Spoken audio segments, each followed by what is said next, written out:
Mango season is still in, so it's the perfect time to make mango juice. I'm going to show you how to make mango juice two different ways. To begin, we'll need some mangoes. I'm using what we call rose mango or hog mango. You can also use something like Julie mango or long mango for this. So these mangoes are, some are half ripe and some are fully ripe. For this first method, the mango needs to be that way. So I'm going to peel all the mangoes and I'm going to set the skin aside. We'll need the skin to do the second method. Then I'm going to cut off all the flesh off of the mangoes and I'm also going to set that aside. I'm going to peel a piece of ginger and we're going to use just half of this because it really gives this juice a kick.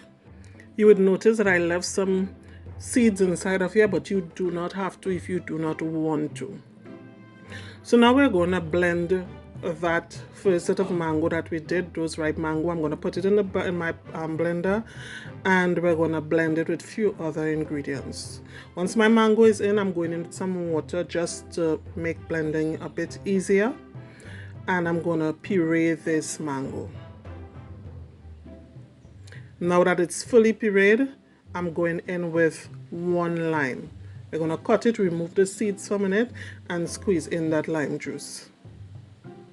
I'm also adding in some more water at this point because this is really thick, and I'm going in with some honey, but you can choose to use sugar.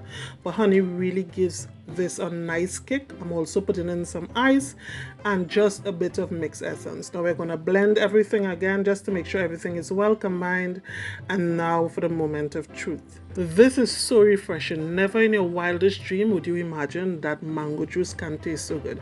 Some of it I even used to make sucker bag for the kids. Now on to the second method. You can use green mango skin if you wanted to.